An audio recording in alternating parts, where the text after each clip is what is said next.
নমস্কার, আমি পিউ। আমার চ্যানেল মনোহরায় আপনাদের সবাইকে অনেক স্বাগত জানাই। হ্যাঁ, সবাই যে দেখেই বুঝতে পেরেছেন সেটা বুঝে গেছি। তবে এটা কিন্তু জেসে পাতুরি নয়, নোয়াখালী বাড়ির স্পেশাল মাছ পাতুরি। এখন প্রায় সবাই বাড়িতে মাছ পাতুরি বা বিভিন্ন ধরনের পাতুরি বানিয়ে থাকেন, তবে আজকের পাতুরি একটু অন্যরকম, নোয়াখালী স্টাইল।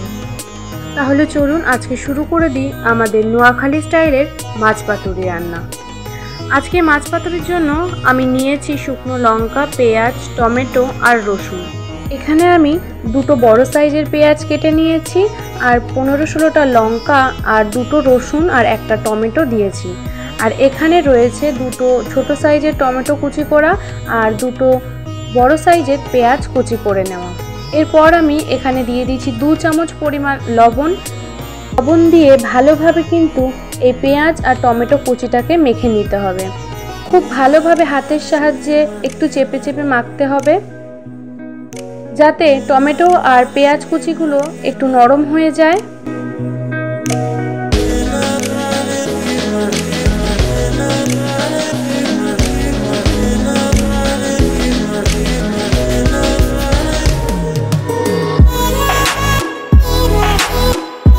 এখানে কিন্তু আমার খুব ভালোভাবে টমেটো আর পেঁয়াজ কুচিটা মাখা হয়ে গেছে। এরপর আমি মশলা বাটার জন্য নিয়ে নিচ্ছি একটি মিক্সার জার, আর মিক্সার জারের মধ্যে দিয়ে দিচ্ছি ওই 16-17টা লঙ্কা, আর দিয়ে দিচ্ছি দুটো বড় সাইজের রসুন, আর দিয়ে দিচ্ছি দুটো বড় সাইজের পেঁয়াজ আর একটা টমেটো কুচি। এরপর এগুলোকে আমি ভালোভাবে মিহি পেস্ট বানিয়ে নেব। দেখুন এখানে ওই পেঁয়াজ আর টমেটো কুচি যেটা মেখে রেখেছিলাম লবণ দিয়ে, তার মধ্যে কিন্তু আমি পেস্টটা দিয়ে দিয়েছি। এরপর এই পেস্টটার সঙ্গে সব মশলাগুলোকে ভালোভাবে একটু মাখিয়ে নিতে হবে। ও হ্যাঁ, মশলাটার এরকম লাল কালার দেখে আবার আপনারা ভয় পেয়ে যাবেন না, কিন্তু এই মাছ পাতুরির মশলা কিন্তু এরকম লাল লালই হবে।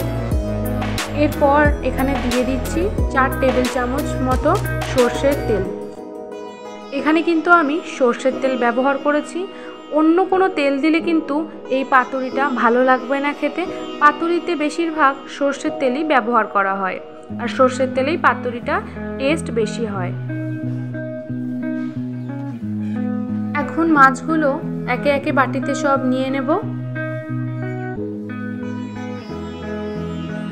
আপনাদের আরেকটা কথাও বলে রাখি, পাতুরির মাছটা কিন্তু একটু বড় সাইজের নিতে হবে। যত বড় সাইজের মাছ নেবেন পাতুরিতে কিন্তু তত টেস্ট হবে। এবার এই মাছ দিয়ে আমি ভালো করে মশলাগুলোর সঙ্গে মাখিয়ে নেব। হ্যাঁ, এখানে কিন্তু হাত ব্যবহার করতে হবে, এখানে কিন্তু হাতা বা চামচ দিয়ে মাখলে হবে না, হাতের সাহায্যে ভালোভাবে মশলাটাকে মাখিয়ে নিতে হবে। এখানে আমার মাখানো কমপ্লিট।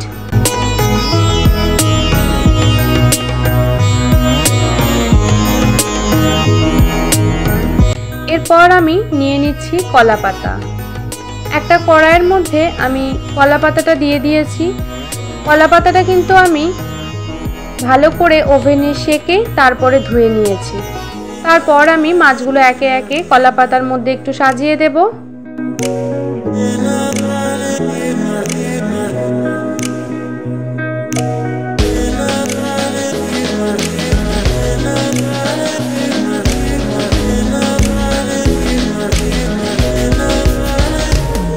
এখানে কিন্তু আমার মাছগুলো সব দেওয়া হয়ে গেছে। এরপর আমি মশলার বাটি ধোয়া জল একটুখানি দিয়ে দিচ্ছি। এরপর আমি মাছটাকে ওভেনে বসিয়ে দেব, আর তার সঙ্গে আমাদের ওভেনটাও আপনাদেরকে দেখিয়ে দিই। হ্যাঁ, এটাই আমাদের পাতুরি করার ওভেন। মাছ পাতুরি করার জন্য আমরা এই ওভেনটাই ব্যবহার করি। আসলে ওভেনে যতটা না ভালো মাছ পাতুরি হয়, উনুনে কিন্তু সব থেকে বেশি ভালো মাছ পাতুরি হয়। আর আপনারা কারা কারা আমার মতো এরকম উনুনের আছে মাছ পাতুরি করেন, আমাকে কিন্তু অবশ্যই কমেন্ট করে জানাবেন। পাতুরি আমার কিন্তু একদম রেডি। এরপর আমি একটা প্লেটে পাতুরিটা নিয়ে নিয়েছি। দেখুন আমার পাতুরিটা কিন্তু এইরকম দেখতে হয়েছে। আশা করছি আপনাদেরও ভালো লাগবে। আমার চ্যানেলটা যদি আপনাদের ভালো লেগে থাকে তাহলে কিন্তু অবশ্যই সাবস্ক্রাইব করে দেবেন। আর রান্নাটা ভালো লাগলে একটি লাইক, শেয়ার এবং কমেন্ট করে দেবেন। আজকে এই পর্যন্তই। আপনারা সবাই ভালো থাকবেন, সুস্থ থাকবেন।